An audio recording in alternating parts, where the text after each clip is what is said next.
Halo, salam Namo Buddhaya.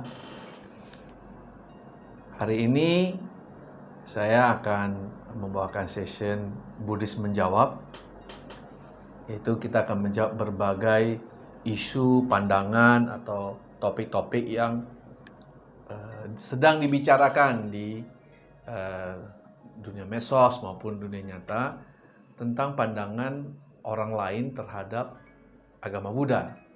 Nah, salah satu topik yang sering dan dianggap benar atau telah menjadi pakem bagi orang lain yang non-Buddhis, sering berpandangan bahwa kenapa ya agama Buddha itu nyembah patung? Ya, umat Buddha nyembah berhala. Benar nggak sih? Nah, tentu saja jawabannya simple. Tidak. Kita sebagai umat Buddha tentu tidaklah menyembah patung atau menyembah berhala. Lalu muncul pertanyaan berikutnya, kalau enggak, kenapa tuh selalu ada patung-patung di wihara, di kelenteng, ya? Kemudian umat Buddhisnya pasti nunduk, ya, kasih hyo, dupa, namaskara. Ya itu nyembah patung namanya. Jadi demikianlah cara orang yang non-Buddhis, yang tidak mengerti Buddhis, begitu melihat dan memberi penilaian. Nah, di kesempatan yang baik ini, izinkan saya untuk berbagi, sharing mengenai pandangan yang lebih tepat bagaimana sebenarnya sikap seorang Buddhis terhadap objek puja mereka, khususnya kita bicara mengenai rupang Buddha. Jadi sebenarnya kami sebagai umat Buddhis itu, kita melihat patung Buddha itu sebagai objek. Kita bilang puja. Puja itu mengingatkan kita.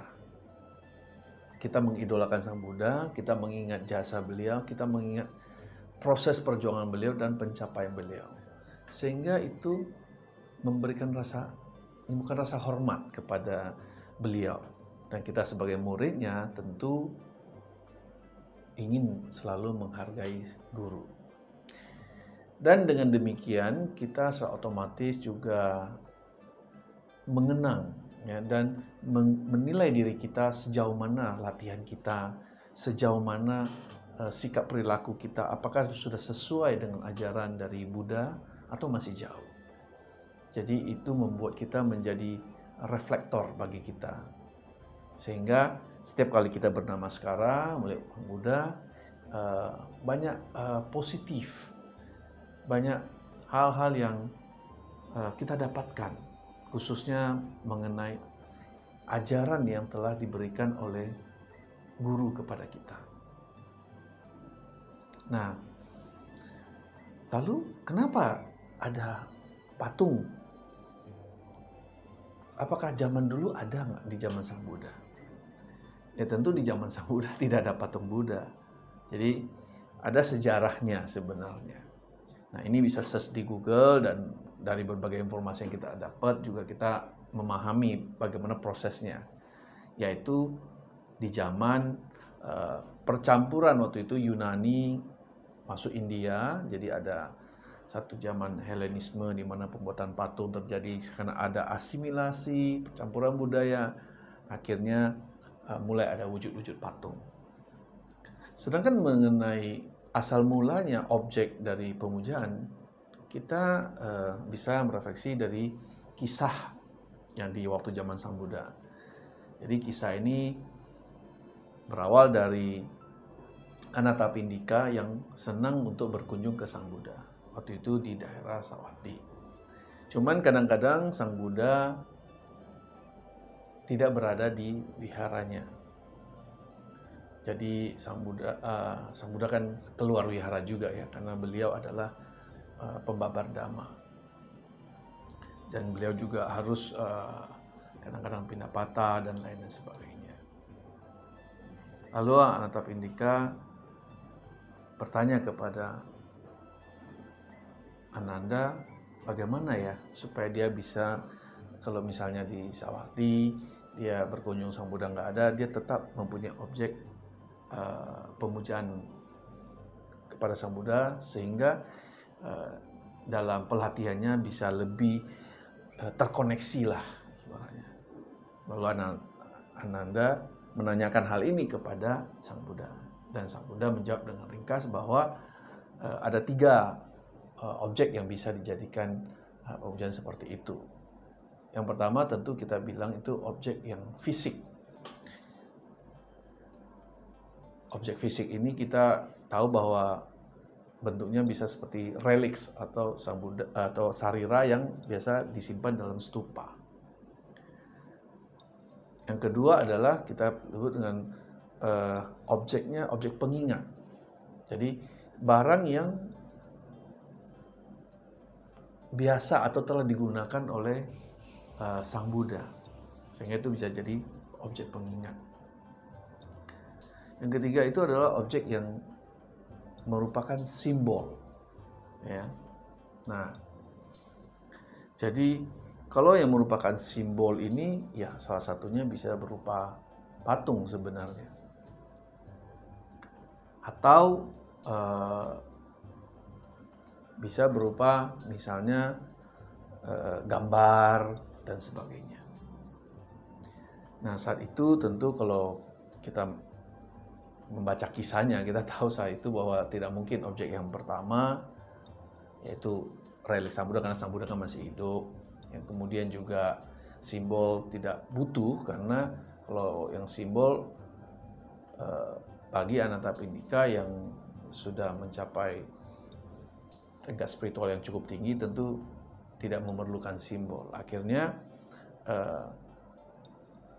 mereka mengambil keputusan yaitu pohon bodhi. Jadi mengambil pohon bodhi dan ditanam di Wihara Jetavana. Dan singkat cerita ya termasuk Moggallana yang mengambil bibitnya langsung dari pohon bodhi asli, kemudian minta Sang Buddha untuk pemberkahan dan akhirnya dijadikan satu objek meditasi di sana, objek puja juga. Jadi demikian, ini ada kisahnya. Untuk lengkap itu Anda bisa search di Google, ada di berbagai sumber ada. Tapi yang paling penting adalah harus dipahami bahwa bagi umat Buddha, patung atau kitab suci itu adalah sesuatu hal yang untuk membantu mereka agar bisa berpraktek dhamma dengan baik. Bukan sesuatu yang 100% atau memuja, memohon sesuatu, memohon rezeki, kayak memohon ampun, bertobat, yang nggak ada kaitannya ya. Karena ajaran Buddha lebih banyak membahas mengenai karma, ya, tumimba lahir, hukum sebab akibat, dan lain-lain sebagainya. Jadi dengan demikian perlu teman-teman pahami bahwa pandangan bahwa kita atau umat Buddhis itu memuja, menyembah, ibaratnya menyembah ya, menyembah patung itu ya keliru ya.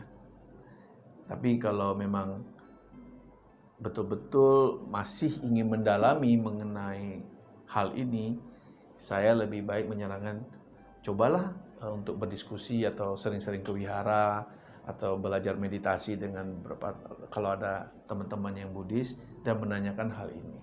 Karena saya pribadi, kalau bahkan di praktek saya pribadi, kita bermeditasi, kita membaca parita tanpa patung sama sekali. Jadi betul-betul kita tidak melekat pada patung itu.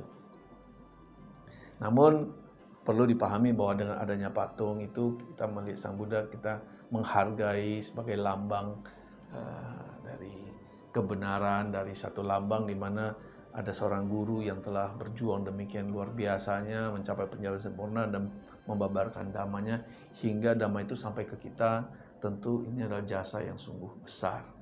Dengan dhamma itu kita hidup dengan baik, terhindar dari berbagai hal-hal yang merugikan diri kita sendiri. Jadi demikian umat Buddha memahami patung itu bagaimana.